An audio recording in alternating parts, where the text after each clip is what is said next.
आजकल की युवान बच्चे युवान बच्चियां व्यूज के चक्कर में, फेमस होने के चक्कर में ना जाने क्या क्या कर रहे हैं।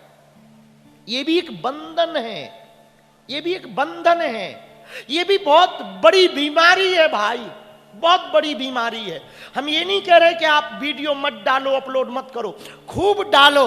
हम प्रार्थना करेंगे बच्चियों से खासकर और बेटों से खासकर, अपना समय सोशल मीडिया पर बर्बाद मत करो। रील के जमाने में रियलपन मत खोदो। यदि आप रील के जमाने में रियलिटी खोदोगे, जीवन बर्बाद हो जाएगा तुम्हारा। वर्तमान में भारत का युवा रील के चक्कर में, व्यूज के चक्कर में, फेमस होने के चक्कर में इतना फंस गया कि मौलिक चीजें भूल गया, संस्कार भूल गया, काम धाम भूल गया, लक्ष्य भूल गया। सिर्फ वीडियो, सिर्फ वीडियो, सिर्फ वीडियो, केवल वीडियो के चक्कर में, रील के चक्कर में है। हम प्रार्थना करेंगे रील के चक्कर में रियलपन मत खो देना, रील के चक्कर में अपनी सत्यता मत खो देना, रील के चक्कर में अपने संस्कार मत खो देना, रील के चक्कर में तुम अपनी नग्नता मत परोस देना, फूहरता मत करना। बड़ा उल्टा जमाना आ गया, भगवान बचाएं। ऐसा उल्टा जमाना हमने तो सोचा भी नहीं था, ऐसा जमाना आएगा। बहू डांस कर रही, ससुर इंस्टाग्राम पे लाइक कर रहा। गजब हो गया भाई। जिन बहुओं का मुंह जेठ ने पूरी जिंदगी नहीं देखा, ससुर ने पूरी जिंदगी नहीं देखा, और डांस मुजरा चल रहा और ससुर लाइक कर रहा। लाइक तो ठीक है, कमेंट में ठोक रहा, नाइस। अरे राम राम राम राम राम राम राम भैया, राम राम राम राम राम। और तो ठीक है, हमें किसी ने दिखाया बेचारे 60 70 साल के बूढ़े दादा को नचवा रहे। हमने पूछा ये क्या है, ये इनको ललक है? बोले नहीं नहीं, ये सिर्फ व्यू का चक्कर, फेमस होने का चक्कर, अपने चैनल को बढ़ाने का चक्कर। हम प्रार्थना करें, ये भी एक बंधन है, बंधन में मत जियो, बंधन में जियो। अब समझो जरा, बंधन क्या है? दो तोता एक पेड़ की डाली पर बैठे। एक तोता आम की डाली पर बैठकर आम खाने लगा, तो वो बोला कि ये पेड़ मेरा है, मैं पेड़ का हूं। जिस तोते ने आम पहले वाले ने खाया, उसने डाली को अपना मान लिया, पेड़ को अपना मान लिया।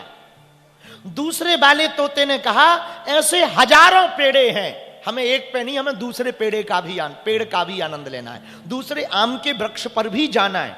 अब वो उड़ गया, पहला वाला बैठा रहा, दूसरा वाला उड़ गया। पहला वाला बंधन में पड़ गया, दूसरा वाला बंधन में पड़ गया। पेड़ अपना है, ये बात तो ठीक है, केवल अपना है, ये बंधन है। संसार हमारा है, ये बात तो ठीक है, लेकिन केवल हमारा है, ये बहुत गलत बात है। क्योंकि यहां किसी का कुछ रहा ही नहीं है, ना हमारा रहा ना तुम्हारा रहा, यहां सब भगवान का रहा। अपना मान लेना बंधन है, भगवान का मानना बंधन है। ये अपना है, हमारा है।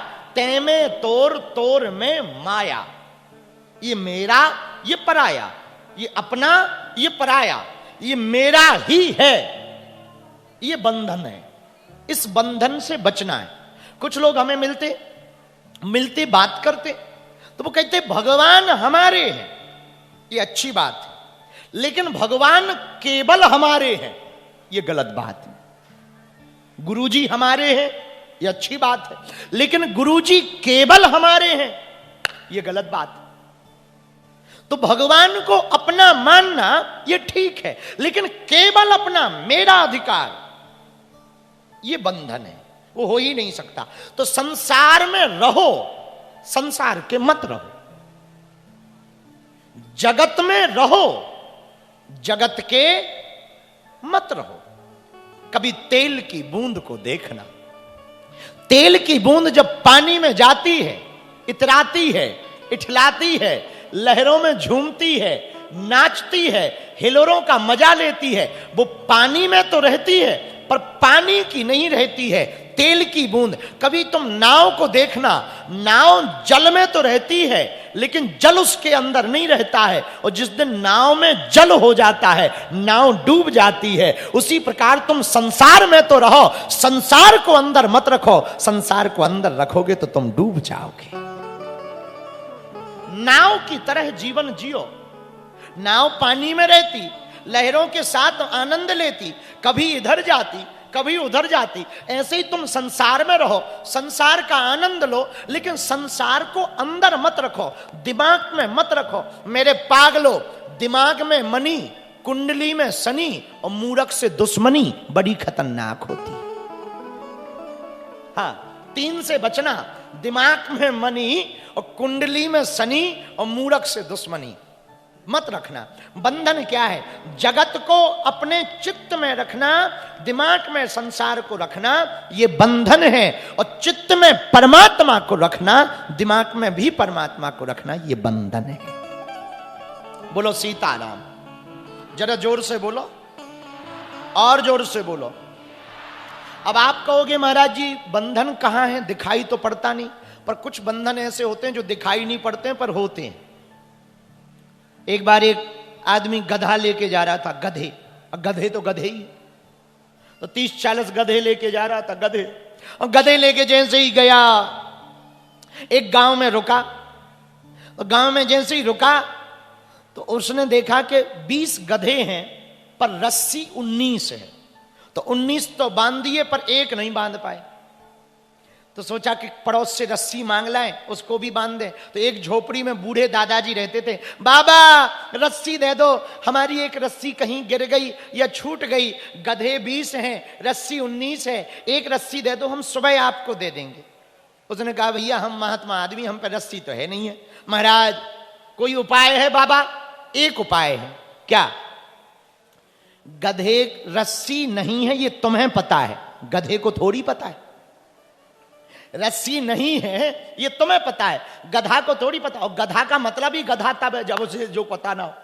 तो बोले करें क्या? बोले झूठ मूठ का खूंटा गाड़ो और झूठ मूठ का हाथ ऐसे लगाओ कि रस्सी है कॉन्फिडेंस में, और बांध दो।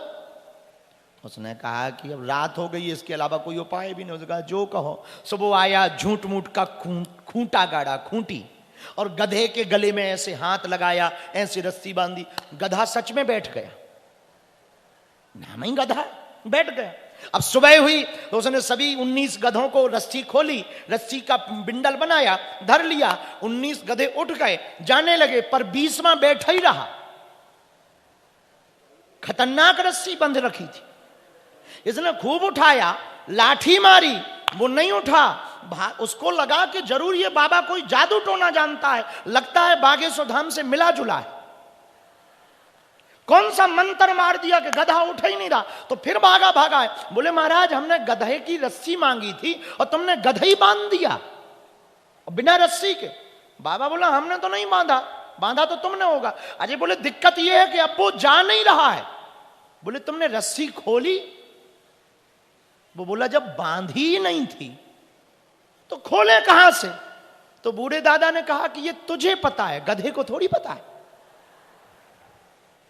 ये तुम्हें पता है, गधे को थोड़ी पता है।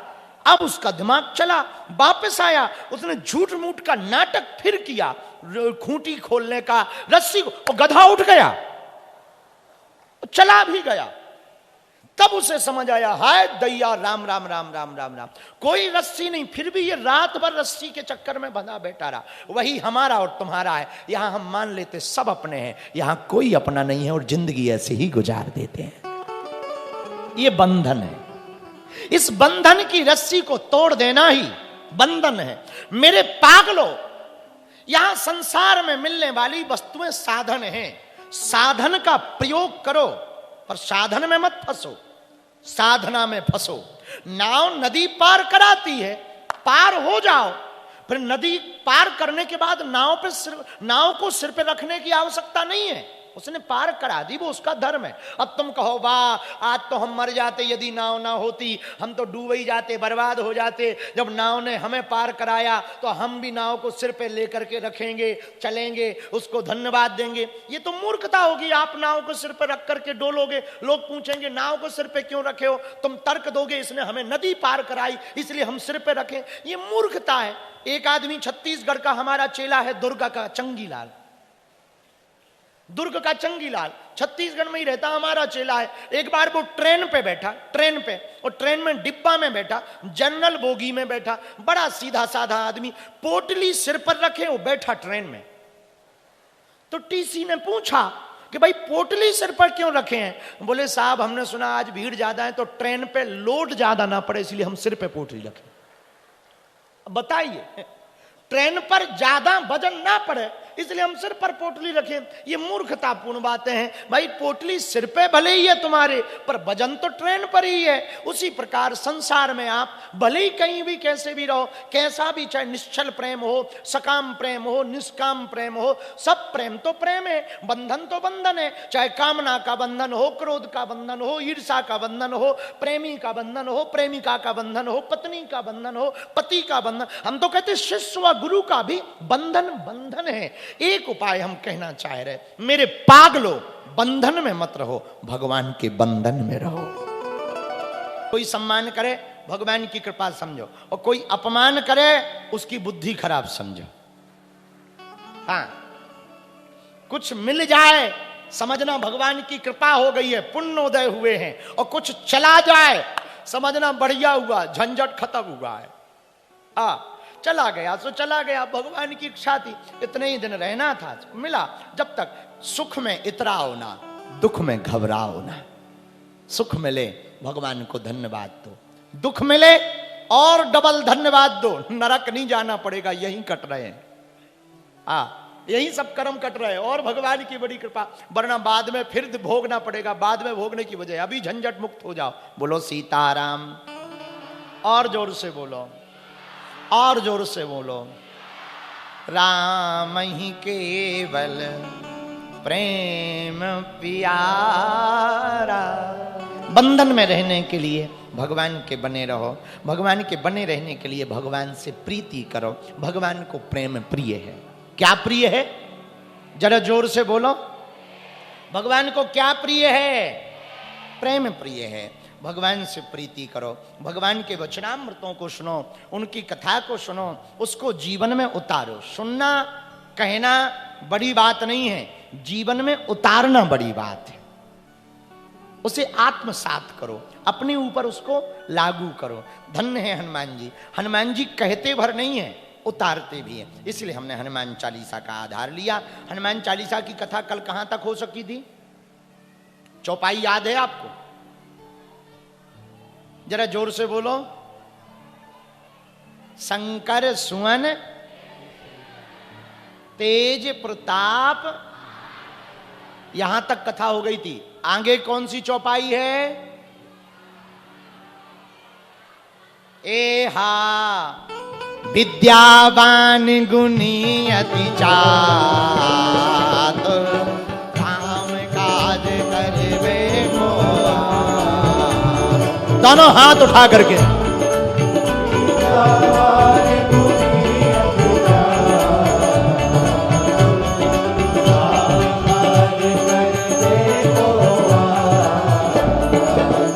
श्री राम श्री राम जय राम जय जय राम। बोलो श्री राम जय राम जय जय राम। आहा विद्यावान गुणी अति, राम काज करवे को।